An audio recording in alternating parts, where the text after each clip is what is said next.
In this section, we're going to look at capacitors.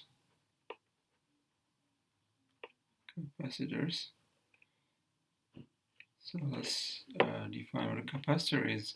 A capacitor is basically two conductors or more separated by an insulator.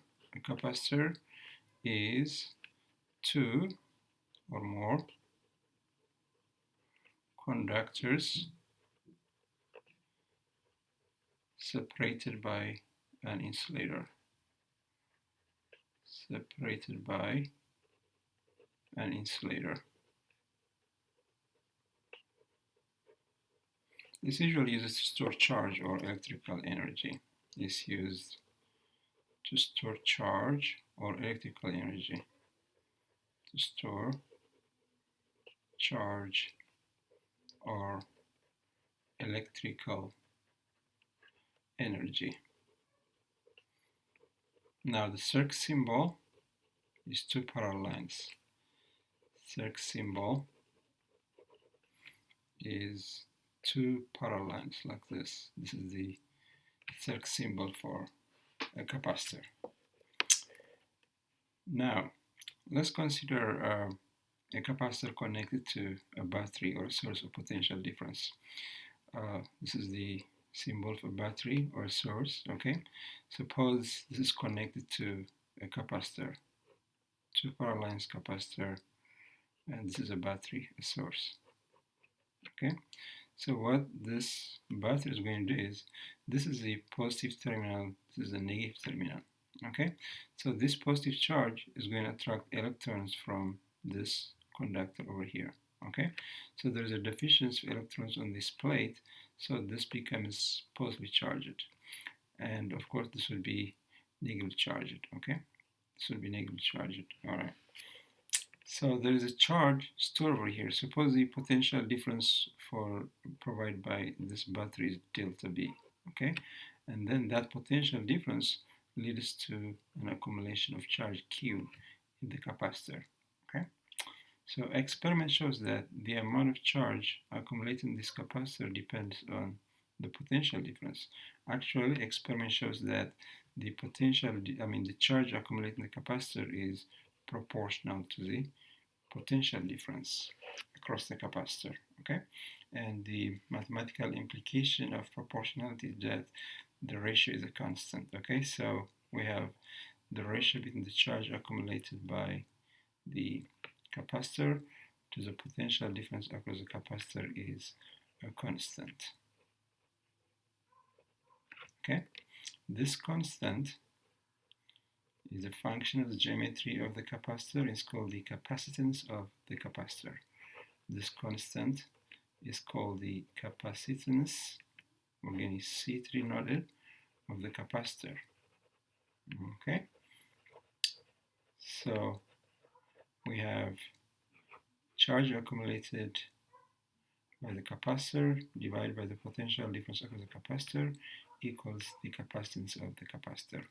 Of course, this is commonly written as Q, or charge, equals capacitance times potential difference. So we can write this formula as Q equals capacitance of the capacitor times the potential difference across the capacitor.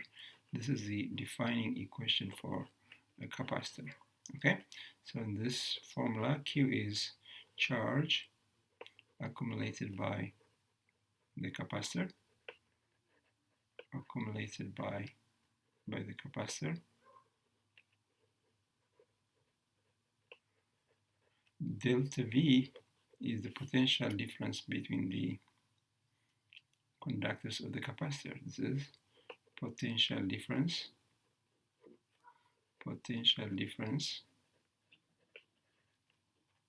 between the conductors of the capacitor,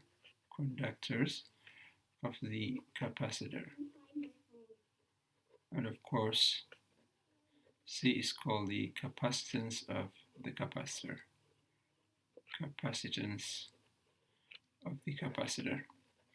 Now let's look at the unit of capacitance. Okay, capacitance is charge divided by delta V.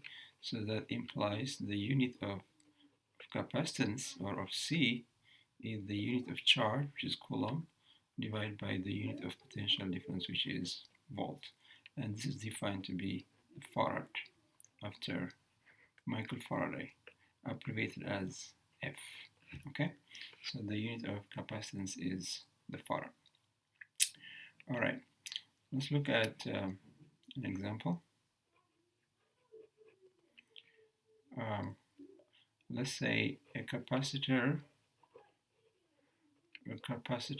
let's say of capacitance of let's say 2 farad is connected, let's say to a 10 volt battery, okay. Calculate the charge accumulated by the capacitor,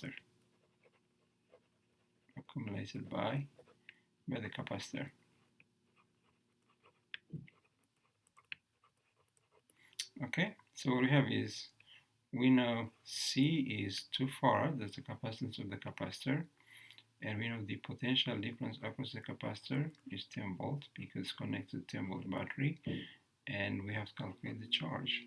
Okay, so the charge accumulated is C times delta V, which is 2 times the potential difference 10, which is 20 Coulomb. Now we're going to look at the most common type of capacitor. It's called the parallel plate capacitor. We're going to look at a parallel plate capacitor. This is basically 2 plates separated by an insulator. This is 2 plates, conducting plates,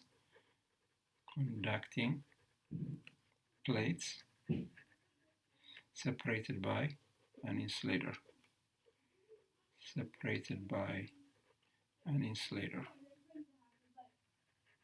The insulator, most of the time air, but could be anything else.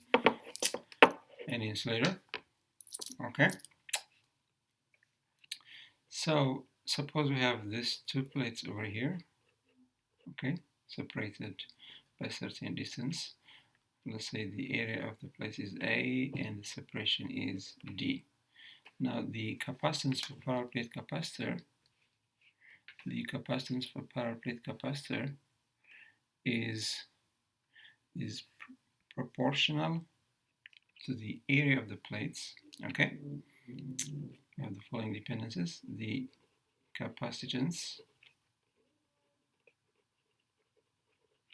of a parallel plate capacitor,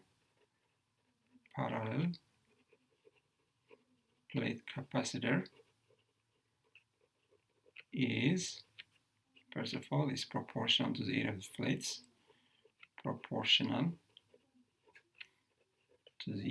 area of the plates, and inversely proportional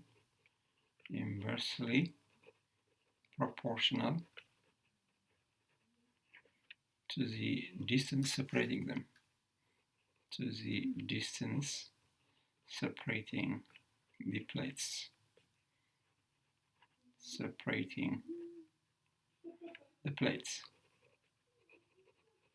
Okay, so if you use A for the area of the plates and D for separation, we're saying the capacitance of the parallel plate capacitor, let's say you see parallel over here, is proportional to the area. The greater the area, the greater the capacitance, and inversely proportional to the separation between the plates. The greater the separation, the smaller the capacitance.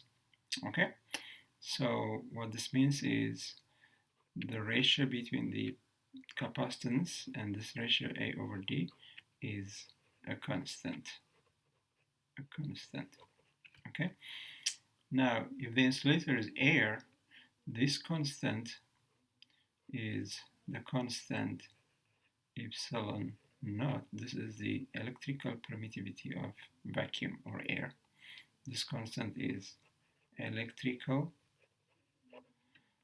permittivity of vacuum or approximately air or approximately air.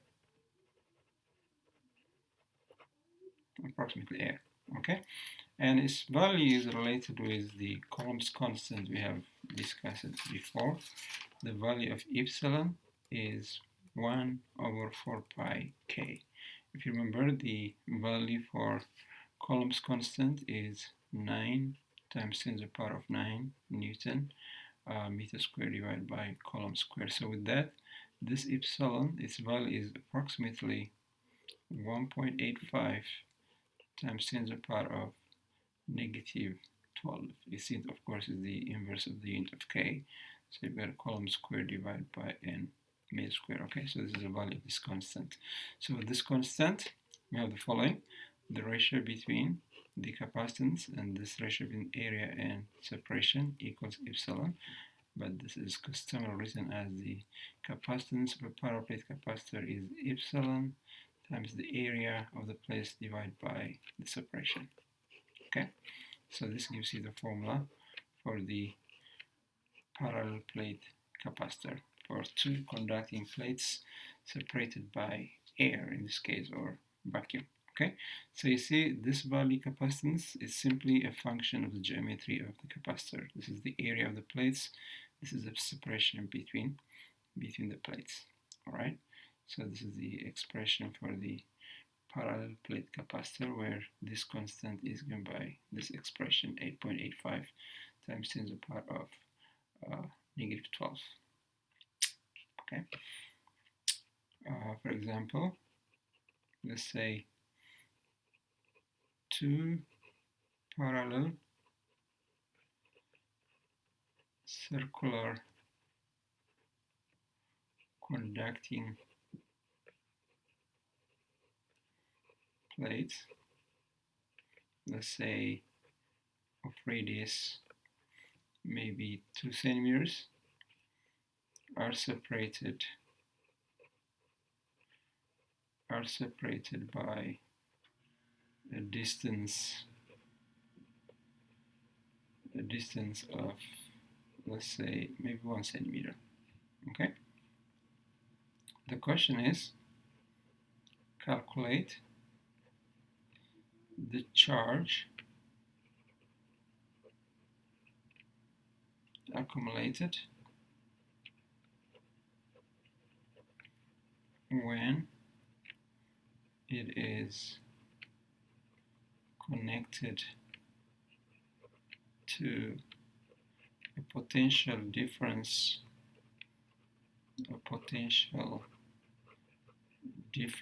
of 10 volts. Okay, so what we know so far is we have information for the capacitor. It's circular, so the area is pi times radius squared, and we're told the radius is 2 centimeters. So the radius is 2 times 10 to the power of negative 2 meters, and then we're told they're separated by a distance of 1 centimeters, or 10 to the power of negative 2 meters. Now we're being told that this parallel plate capacitor is connected to a potential difference of 10 volts. The question is to calculate the amount of charge accumulated by the capacitor. Okay, so the charge would be the capacitance, that's delta V. Okay, so we have to calculate this capacitance first. Okay, so we've got C parallel equals epsilon area divided by D. Okay, that is epsilon, and this area is pi, and then we've got the rate is 2 times 10 to the power of negative 2 squared. That's the area, separated by 1 centimeter, which is 10 to the power of negative 2 meters. So this is the capacitance of the capacitor. So from the numbers, we have 4 over here. So you've got epsilon times 4 pi, And then from the powers, you've got 10 to the power negative over here, you've got 10 to the power negative 2, so you've got times 10 to the power of negative 2. Okay? So it is 4 pi epsilon times 10 to the power negative 2. And then now we can calculate the charge. The charge is C parallel times delta V. We have C parallel, which is 4 pi epsilon times 10 to the power of negative 2, and then we have the potential difference, which is 10 volts. Okay, so basically we get 4 pi epsilon times 10 to the power of negative 1. Okay. If you plug in the number for epsilon, this would be 4 pi times 8.85 times 10 to the power of negative 12, and then of course times negative 1 will be negative 13 coulomb. Okay. Now we're going to look at the energy accumulated by a capacitor, energy stored by a capacitor.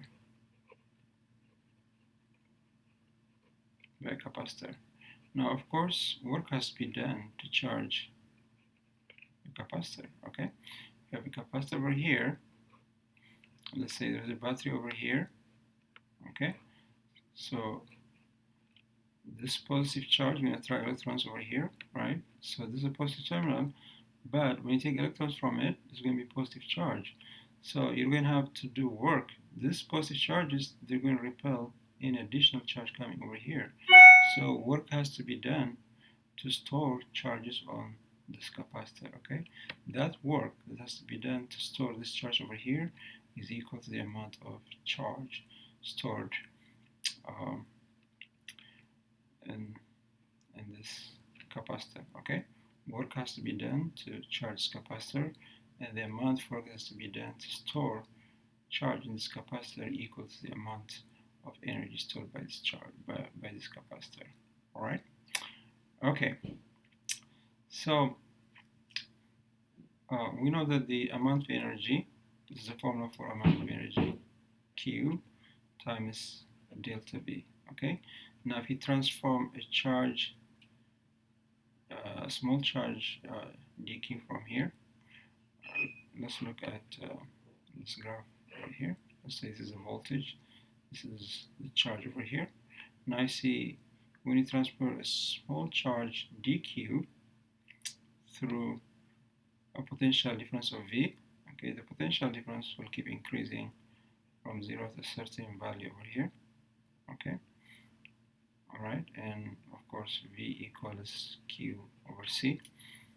Now when you transport this charge through potential difference dq, let's say we have a charge dq over here. When you transport this through potential difference of potential difference V over here, that quantity equals to this area over here. Okay, you do that for all the dq's over here. The total change in energy will be the area of this rectangle over here. Okay, this is the amount of work you have to do to transport this charge through potential difference V over here. Okay, but you do that for all these elements over here. The total work you have to do, or the amount of energy, is basically the area of this rectangle. And the area of this rectangle, which is the amount of energy stored, is the rectangle. Half of the base is Q, and the height is V over here. Okay, so it's charge of potential difference of V over here. So you get, well, let me say delta V over here. Okay, delta V. All right. So we have half times charge times potential difference is the total amount of energy stored. All right. So to transport a certain charge, small charge dq through potential difference of V using this formula, that is the amount of work you have to do. But for all this charge dq over here, you keep moving charge over here as you As you increase the charge, the potential difference increase. Okay, so all the total amount for that is basically the area of this triangle. In the language of calculus, we have an integral, but we can't use calculus in this class. So that's the expression for the amount of energy used. So we'll just use U for energy. So we've got the amount of energy stored by a capacitor equals half of the product of charge and potential difference. Okay, so that's how we calculate the amount of energy stored by capacitor. Okay, so this formula U stands for energy stored by a capacitor.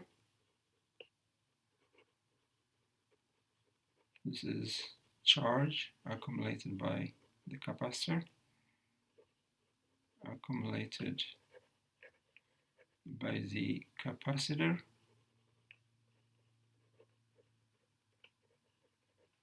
and then of course delta V is potential difference across the capacitor. Potential difference across the capacitor.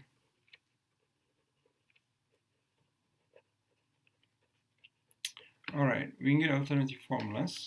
For example, if we substitute Q equals CV or C delta V, we get the following. U equals half. Instead of Q, we put C delta V over here times delta V, and we get another alternative formula, half C delta V squared. Okay, that's another formula we can use.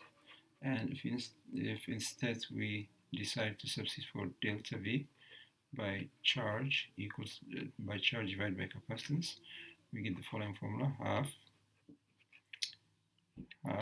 Q and then times delta V, which equals Q over C. We get the following formula, half Q squared over C. So the other formula you can use is half Q squared over C. Okay, so depending on what you know, you can use either of these formulas to calculate the charge accumulated by a capacitor. Now, example, calculate the energy, that's electrical energy, stored by let's say a 2 farad capacitor connected, let's say, to a potential or a battery, a potential difference of, let's say, 10 volts. Okay, so we have this capacitor, 2 farad capacitor, connected to a battery which is providing potential difference of 10 volts. Okay, so we have C equals 2 farad and the potential difference equals 10 volts, and we want to find the amount of energy accumulated by the capacitor. So in this case, we know the capacitance and potential difference, so this formula might be easier to use in this case. So we've got U equals half C delta V squared. Okay, that is half times 2 times 10 squared, and that turns out to be 100 joules. Right. Now we're going to look at combinations of capacitors. Combinations of capacitors. There are two kinds of combinations. They're called series combination and parallel combination. We're going to start with parallel combination. Okay, parallel combination. A parallel combination is basically a branched combination. Branched combination. It looks something like this. If capacitors are connected like this, they're said to be connected in parallel. Okay, this is what we call parallel combination. All right. Let's say this one is C1, this one is C2, this one is C3, and let's say this one is connected to a potential difference delta V. Okay, so let's look at the defining properties of this kind of combination. Okay, let's look at the potential difference. Okay, so this is providing a potential difference delta V. So let's see the potential differences across these capacitors. Now, there is no potential drop across a conducting wire. Okay, remember this is like the electrostatic conductor equilibrium we discussed before. So there is no potential drop across a conducting wire. So that means all these points are the same potential. All these points on this side, because they're conducting wires, all these points are the same potential over here. So what this means is the potential difference between these two, the potential difference between across this capacitor, the potential difference across capacitor, they're all equal. Okay, so the first defining property is the total potential difference is equal to all the individual potential differences, equals delta V2 equals delta V3. Okay, if there are more, the same pattern continues. How about the charge? Okay, this positive terminal over here is going to attract electrons from this conductors over here, making them positive charge, but it's going to take charge from all of them. Okay, so these charges will be combined together and go over here. So the total charge is the sum of the charge accumulated by each capacitor. Okay, so if we use Q for the total charge, we have Q equals Q1 plus Q2 plus Q3. So Q is total charge, and delta V is also total potential difference. So in this formula, delta V stands for total potential difference, and Q stands for total charge. Okay? Alright, now our goal is to get an expression for what we call equivalent capacitance. So let's define what equivalent capacitance is. Equivalent capacitance, okay, we're going to use CEQ to represent it, okay, is the single capacitor that can replace a combination without changing anything outside. This is the single capacitor, the single capacitance that can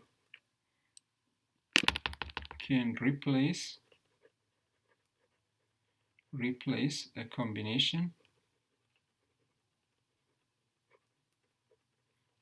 without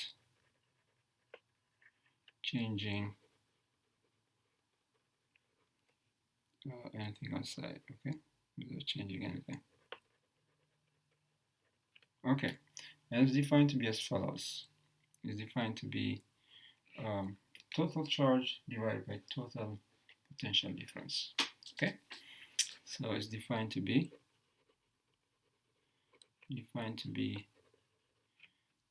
total charge divided by total potential difference, total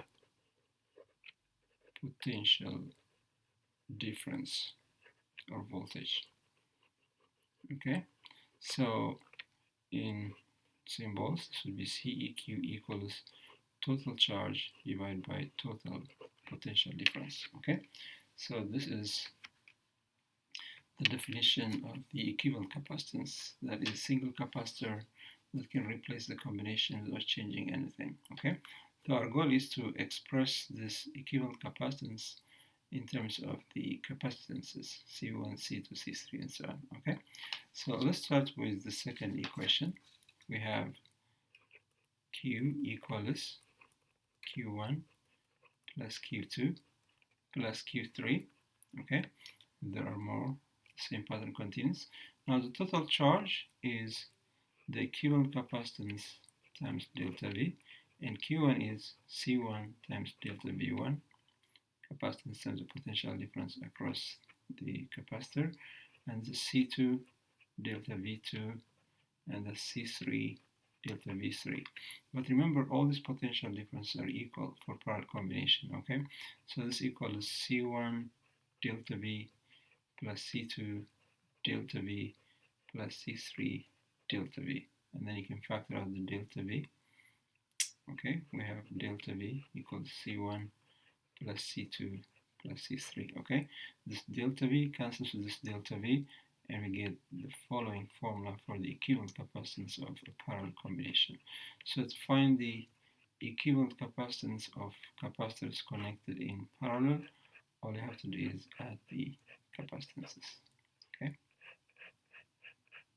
so the single capacitor that can replace a group of capacitors connected in parallel is simply the sum of the capacitances of the individual capacitances. Okay, now let's consider an example. Suppose we have these two capacitors connected in parallel. Let's say this is 2 farad, maybe this is 4 farad, and let's say this is connected to a potential difference of maybe 6 volts. Okay, so our goal is to find the charges accumulated by these capacitors and the potential difference across capacitors. Okay, now for parallel combination, we know that the potential difference across each is equal to total potential difference. So we have delta V, the total potential difference is 6 volts. And for parallel combination, we know that delta V equals delta V1 equals delta V2.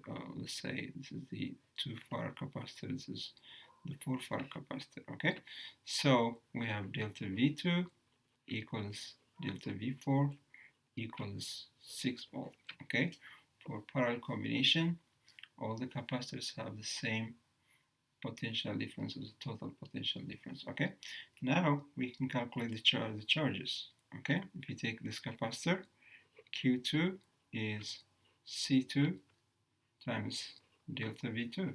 Okay, so the capacitance is 2 and the potential difference 6, so you get 12 coulomb. Okay, how about Q4? Q4 is C4 times delta V4. Okay, so you've got 4 farad and then we've got 6 volt, that is 24 coulomb. Okay, now how about the total charge? Total charge is the sum of the charges, Q2 plus Q4, right? That is 12 plus 24, that is 36 coulomb. Okay, now let's try to calculate this in a different way. Let's calculate the equivalent capacitance first, and then from the equivalent capacitance we can also calculate the total charge. Okay, so the equivalent capacitance is C2 plus C4. Okay, that is 2 farad plus 4 farad, which is 6 farad. Okay, now the total charge is CEQ times delta V. Okay, and the equivalent capacitance is 6, the potential difference is 6, we get 36 coulomb, which is the same thing as this one. Okay, so this is the kind of combination that we call parallel combination. Next, we're going to look at series combination. Series combination. Capacitors are said to be connected in series if they're connected in a single line. Okay, so in this case, let's say we have these capacitors like this. Okay, these capacitors are said to be connected in series. This is combination in a line.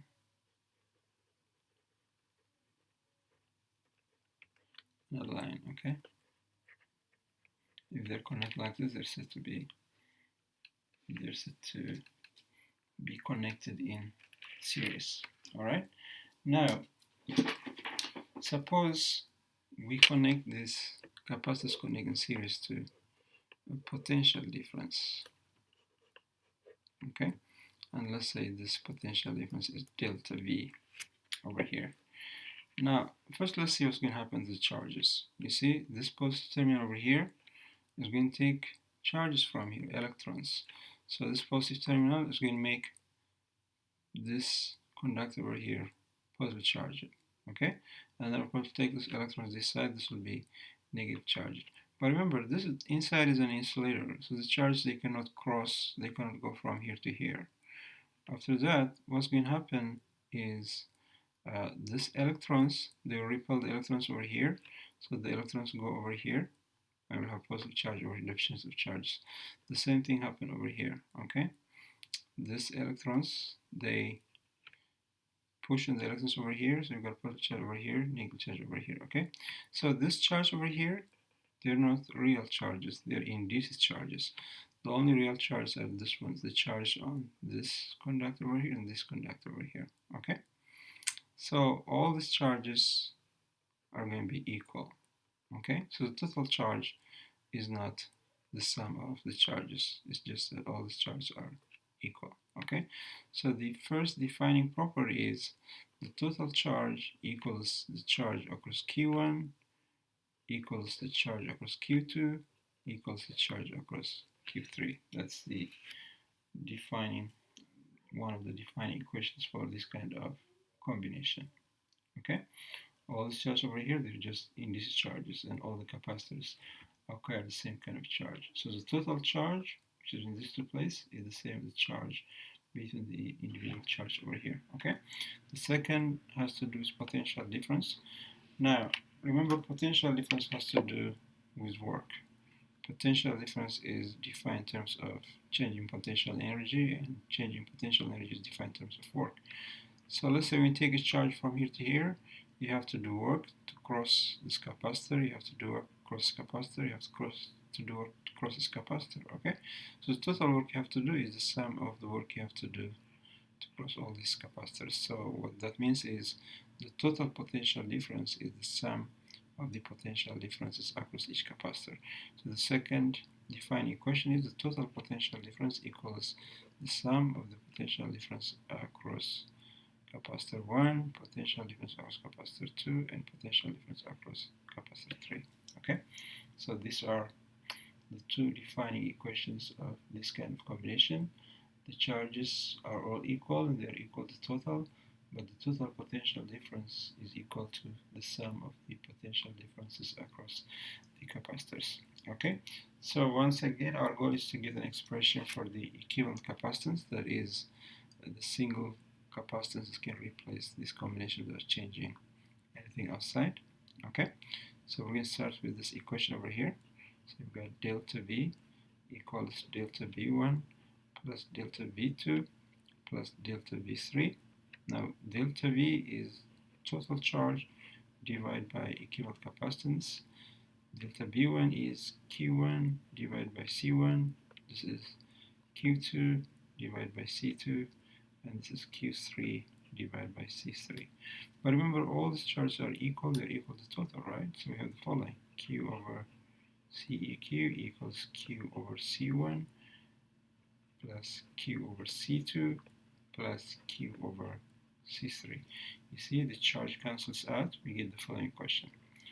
The inverse of the equivalent capacitance equals the sum of the inverses of the capacitances. Okay, and if there are more, the same pattern continues. Alright, so this is a formula for calculating the equivalent capacitance of combination of capacitors. Okay, probably it's better to write this one as follows, especially for your calculator. So let's take the inverse of both sides. So we can write this one as CEQ equals, you do the sum and then you take the inverse. Okay, I think probably this formula would be easier when using your calculator to calculate the equivalent capacitance. Okay. Now, as you can see, this formula is cumbersome, but it can be simplified if you have only two capacitors. Okay, so let's try to do that. If you have only two capacitors, we have the following formula: CEQ equals 1 over C1 plus 1 over C2. Okay, so we can add this using the normal rules for adding fractions. You take the LCM, C1, C2, and then you get C2 plus C1. Okay, but this is the inverse of CEQ, so CEQ, or the equivalent capacitance, equals the inverse of this: C1, C2, C1 plus C2. Okay, this is only if there are only two capacitors. This is for two capacitors. You cannot do that if you've got more than two capacitors. Okay, so if you have only two capacitors, the equivalent capacitance is simply product over sum. Okay, let's look at an example. Let's say we have this potential difference of 6 volts as a battery, and let's say this is connected to the following two capacitors. Let's say this is 2 farad, let's say this is 4 farad. Okay, so we want to get the charges and the potential differences across these capacitors. Okay, so what we can do is we can simplify this circuit. Okay, we can, if you find the equivalent capacitance, we can simplify the circuit containing only one capacitance. Okay, so let's calculate the equivalent capacitance for this one. So the equivalent capacitance is product over sum. So you get 2, 4 divided by C2 plus C4. So the equivalent capacitance is 2 times 4 over 2 plus 4, which is 8 over 6, or 4 over 3. So what that means is we can simplify the circuit like this. You've got delta V 6 volts over here.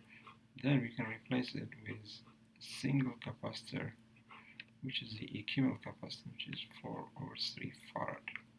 Okay, now we calculate the total charge. The total charge is CEQ times total potential difference. Okay, so that is 4 over 3 times total potential difference, which is 6. Okay, that gives us 8 coulomb. Okay, so the total potential difference accumulated by the circuit is 8 coulomb.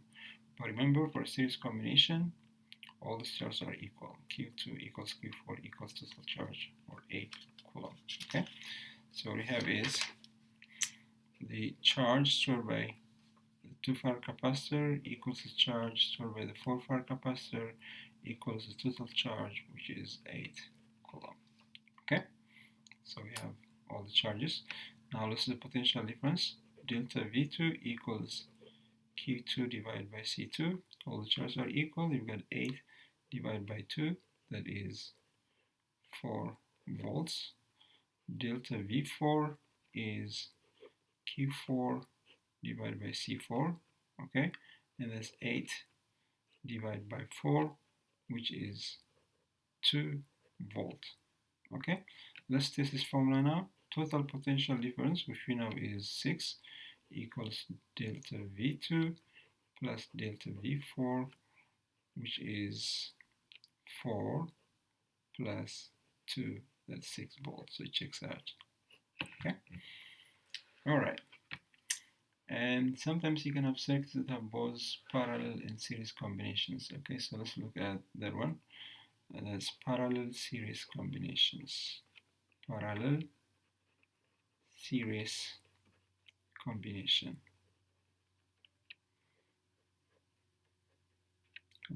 So what you do is you treat the series and the parallel combinations separately to simplify the circuit.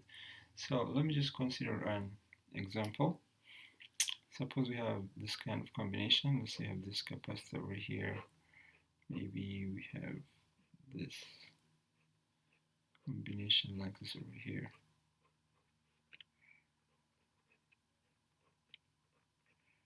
maybe we have this combination.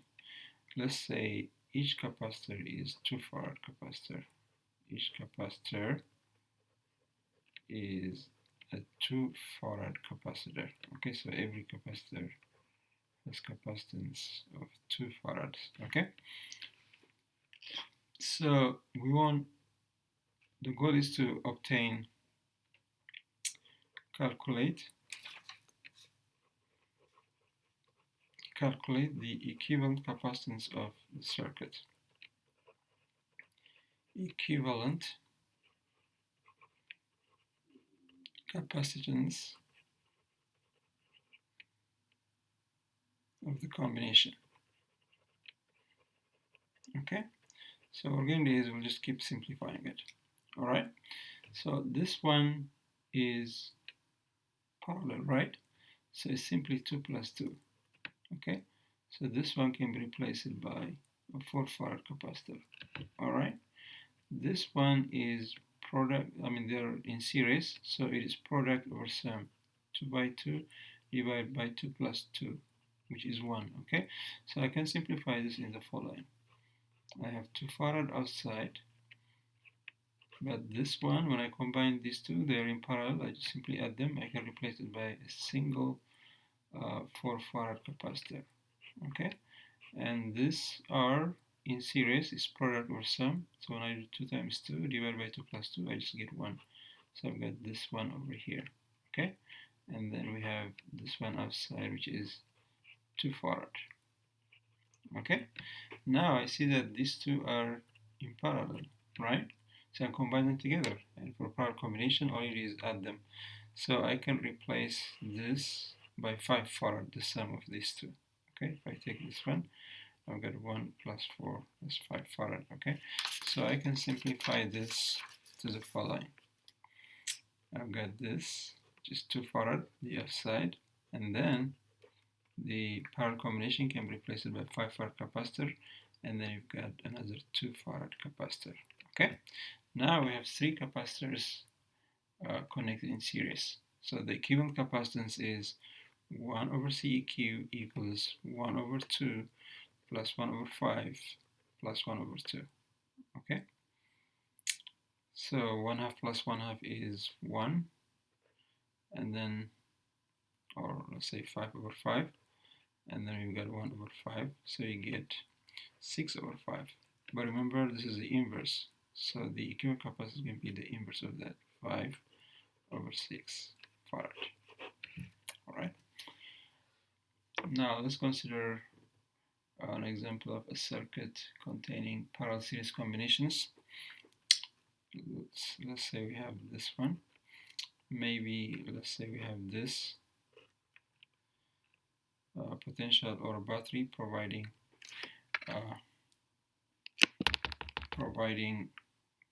maybe 6 volts. Okay, and then we have, let's say, maybe this is 1 farad, and then we have parallel combination like this. Maybe this is 2 farad, maybe this is 3 farad. Okay, so we want to calculate the potential differences in charges of each capacitor. So what we can do is, first we can simplify the circuit. We can combine these two, they're in parallel, right? So when I combine this, let's call them C2, 3, it is the sum, 2 plus 3 equals 5 farad. Okay, so this circuit is equivalent to the following. We've got the 6 volt battery over here, we got the 1 farad capacitor over here. Now I can replace this by 5 farad. Okay, so I've simplified it because I've replaced this by the equivalent capacitance. Alright, I can further simplify. Okay, I've got the 6 volt. Now these are in series, so it's going to be product over sum. Okay, so the equivalent capacitance, I have a single capacitor now, and the equivalent capacitance is product over sum. That's 1 times 5 over 1 plus 5, which is 5 over 6. Okay, so this capacitor is 5/3 farad. Now I calculate the total charge, because total charge is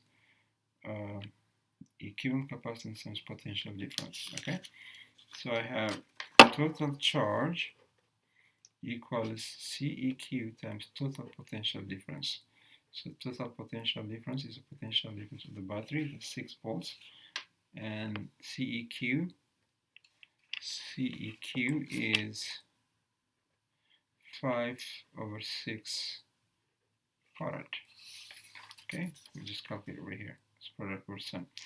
So the total charge is CEQ 5/6 times potential difference, total potential of 6, so that is 5 coulomb.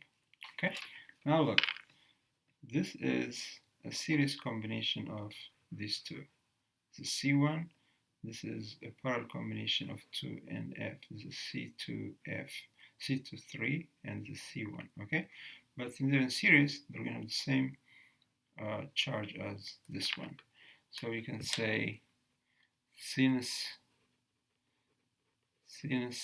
C1 and the equivalent capacitance of 2 and 3 are in series, the charges are equal in series, we can say Q1 equals Q23 equals total charge equals 5 coulomb.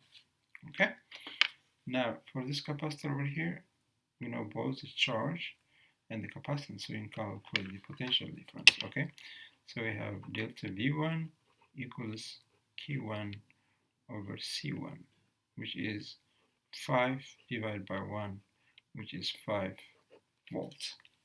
Okay, so the potential difference across this one is 5 volts.